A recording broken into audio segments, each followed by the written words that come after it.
Hey guys, it's Godbars here, the self-proclaimed hip-hop historian, and this is the 183rd episode of my series where I grab a vinyl from my collection, talk about why I love it, what influence it has, and what its place is in the grand scheme of hip-hop.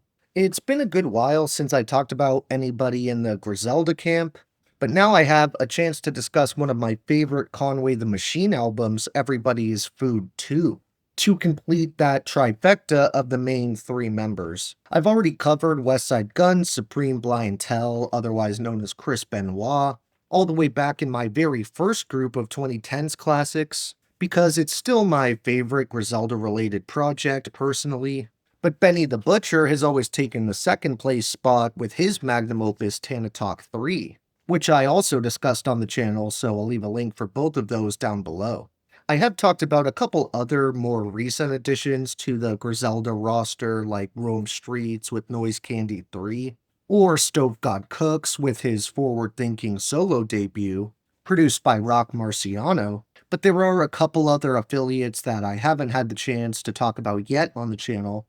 For example, while I'll probably get to some of these names later in this set of reviews, as of this upload, I've yet to focus on certain really dope affiliates like Boldy James or Ransom, and I also didn't want to cover What Would Sheen Gun Do, the debut LP Griselda dropped as a collective, until I had the chance to talk about at least one solo project from each of the respective members. From what I can find, it doesn't appear as if Conway is still currently on the roster, which I may have missed when it happened just because I'm not quite as tapped in with this scene as I used to be. But that isn't really the fault of anyone involved, nor is it an indictment of the quality. I think I, like many fans who discovered these guys in the mid to late 2010s, went through an initial phase where you're just non-stop exploring their plethora of releases and appreciating them so much that, understandably, after about 5 or so years, anything you listen to constantly on repeat for that long will start to wear on you, especially if you don't take a little break from it.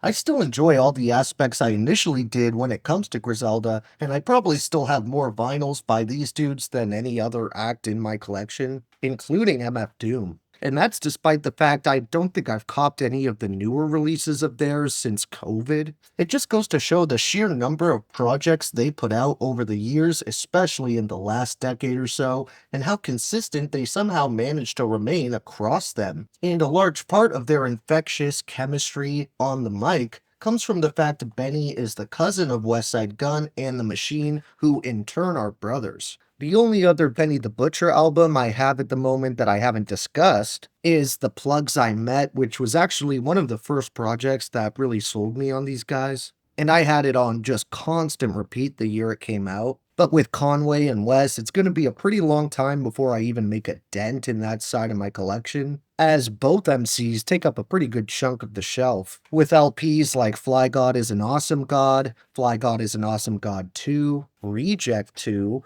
Everybody is Food 3, Look What I Became, Lulu, No One Mourns the Wicked, From King to a God, If It Bleeds It Can Be Killed, Hitler Wears Hermes 4, and Hitler Wears Hermes 7. One really cool thing about Griselda that I think most fans can relate to is the phenomenon where your favorite member out of the main three is almost assured to change over time, and many of us can say there was a point where each legend in this trio held that top spot.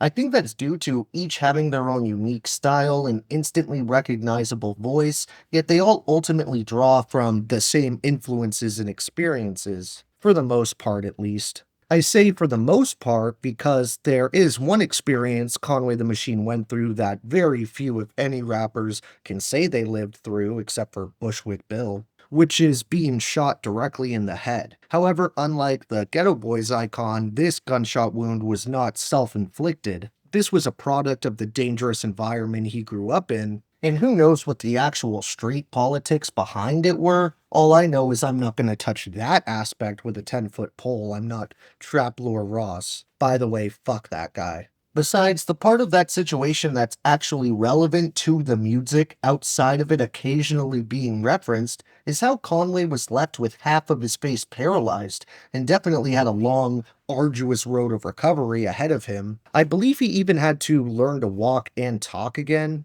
And I don't think enough people really take in just how mind boggling it is to overcome that. And not just that, but be able to do things the doctor said you most likely would never be capable of doing. And then to actually use that as an advantage by incorporating it into the style of rapping. While Benny, Westside, and The Machine had already been working since the early 2000s, that shooting seemed to set a fire beneath them, especially Conway, and they just put out a slew of ridiculously consistent mixtapes and projects from that point on. For me, I feel like the pinnacle of this scene was from around 2016 to 2020 or so, where they already had their distribution deals and cosigns from legends like Eminem and Jay-Z, but they still fell a bit more on the underground side, which I think is why albums like the second installment of Everybody Is Food Here feature a Conway that sounds extra hungry and full of energy. A good chunk of the best songs the Machine has ever penned, in my opinion, show up on this relatively short but polished LP,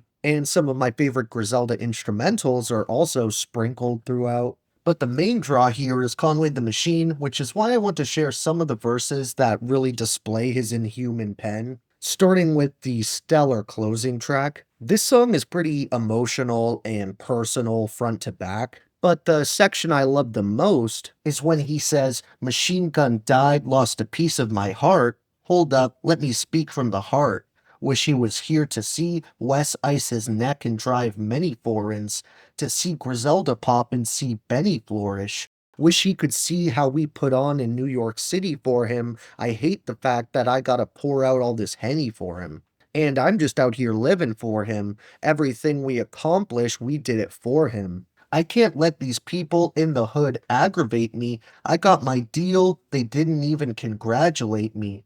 I'm thinking, damn, he been had to hate me. Dude's just probably mad they ain't me. Stacking all this cash they pay me. Two Ferraris in my driveway, black and navy, pack a black 380, that's for safety. Neck look like I sold crack in the 80s, that's a fact, I keep the Mac on me daily. Another killer set of lines is on a separate but equally dope track, where the Machine says, "Spray the whip while it's sittin' in park.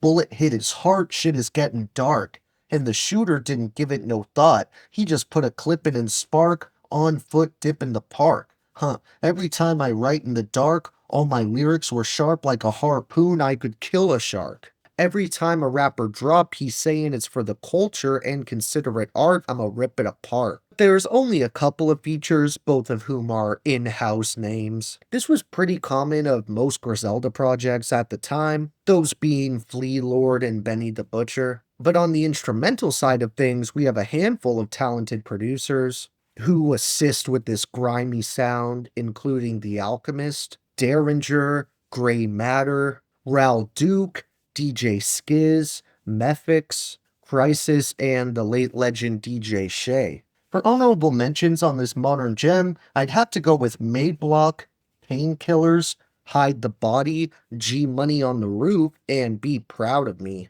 It was actually pretty easy to narrow down my overall 3 favorite songs from this thing, as they definitely would have to be Overdose, Piece of My Heart, and Fentanyl. Thank you for watching my 183rd video. Next time we're returning to the king of modern hip-hop, at least when it comes to this channel. So check in for that one, and if you enjoyed, be sure to like, subscribe, and let me know what your favorite moments off the second installment of this series are. Don't forget to have a great day, and I'll see you next time, okay? Alright.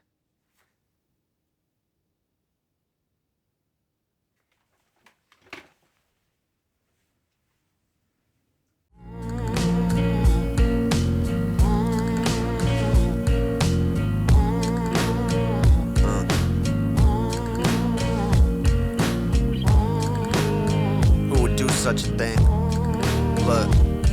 Look, I stand in the flame of a feeling we call pain. Father's Day mug, little hand shaped the clay. Carrier planes flew overhead in pockets.